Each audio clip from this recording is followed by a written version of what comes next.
లక్షలాది మందికి మన తెలుగు మ్యాట్రిమోనీ ద్వారా వివాహాలు జరిగాయి. తెలుగు వారి నంబర్ 1 చాయిస్ తెలుగు మ్యాట్రిమోనీ. ఉత్తరాదిని వర్షాలు వణికిస్తున్నాయి. ముఖ్యంగా ఉత్తర కాశీలో కుండపోత బెంబేలెత్తించింది. కొండ చర్యలు విరిగిపడుతున్నాయి. మరోవైపు తెలుగు రాష్ట్రాల్లోనూ పలుచోట్ల వర్షాలు కురుస్తున్నాయి. ఉత్తరాఖండ్లోని ఉత్తరకాశీలో ఆకస్మిక కుండపోత వర్షాలతో జనం నానా పాట్లు పడ్డారు. ఉత్తరకాశీ జిల్లాలోని యమునోత్రి జాతీయ రహదారి వెంబడి నివసిస్తున్న కూలీల గుడారాలపై కొండ చర్యలు విరిగిపడ్డాయి. ఆదివారం ఘటనలో 2 కూలీలు మృతి చెందారు. 7 గల్లంతయ్యారు. వీరి కోసం సహాయక బృందాలు గాలిస్తున్నాయి. యమునా నది వరదలకు కూలీలు కొట్టుకుపోయారు. 18 కిలోమీటర్ల దూరంలోని టిలాది షహీద్ స్మారక్ వద్ద 2 మృతదేహాలను అధికారులు గుర్తించారు. మిగిలిన వారు వరదలకు కొట్టుకుపోయారు. దూర ప్రాంతాల నుంచి వచ్చి కూలీ పనులు చేసుకుంటున్న కుటుంబాలకు ఈ భారీ వర్షాలు నిండు విషాదం నింపాయి. వీరు నేపాలీలుగా అధికారులు గుర్తించారు. ఉత్తరకాశీలోని పాలిగడ్కు ఎగువన 4 కిలోమీటర్ల దూరంలో ఉన్న సిలాయ్ బెండ్ వద్ద కూలీల గుడిసెలు దెబ్బతిన్నాయి. ఈ ప్రాంతంలో ఓ హోటల్ భవన నిర్మాణ పనులకు కూలీలు వచ్చారు. నిర్మాణ పనుల్లో ఉండగానే వీరిపై బండరాళ్లు వచ్చిపడినట్లు తెలుస్తోంది.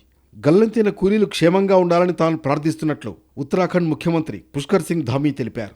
వారి జాడ కోసం గాలిస్తున్నారని వివరించారు. భారీ వర్షాలతో యమునోత్రి నుంచి వచ్చే వేలాది మంది యాత్రికులు మార్గమధ్యంలో చిక్కుపడ్డారు.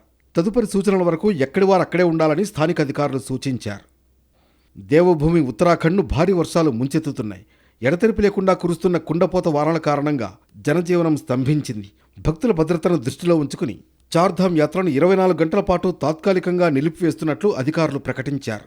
ముందు జాగ్రత్త చర్యగా చార్ధామ్ యాత్రను నిలిపేస్తున్నట్లు Garhwal division commissioner Vinay Shankar Pandey media ద్వారా ప్రకటించారు. హరిద్వార్, రిషికేశ్, శ్రీనగర్, రుద్రప్రయాగ్, సోన్ప్రయాగ్, వికాస్ నగర్ వంటి కీలక ప్రాంతాల్లో యాత్రికులను సురక్షిత ప్రాంతాల్లో ఆపివేయాలని అధికారులకు స్పష్టమైన ఆదేశాలు జారీ చేసినట్లు తెలిపారు. పరిస్థితులు చక్కబడే వరకు యాత్రికులు ఎక్కడి వారు అక్కడే ఉండాలని ఆయన సూచించారు. నైరుతి రుతుపవనాలు దేశమంతా విస్తరించాయి.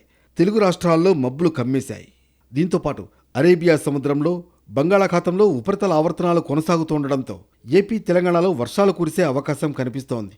ఉత్తర బంగాళాఖాతం ఆనుకుని ఉన్న బంగ్లాదేశ్, పశ్చిమ బెంగాల్ తీర ప్రాంతాల్లో అల్పపీడనం ఏర్పడే అవకాశం ఉంది. దీని ప్రభావంతో వర్షాలు కురిసే అవకాశం ఉందని వాతావరణ శాఖ వెల్లడించింది. బంగాళాఖాతంలో ఉపరితల ఆవర్తనం కొనసాగుతోందని, మోస్తరు నుంచి భారీ వర్షాలు కురిసే అవకాశం ఉందని హైదరాబాద్ వాతావరణ కేంద్రం తెలిపింది. ఉరుములు మెరుపులతో వర్షాలు కురిసే అవకాశం ఉందని పేర్కొంది.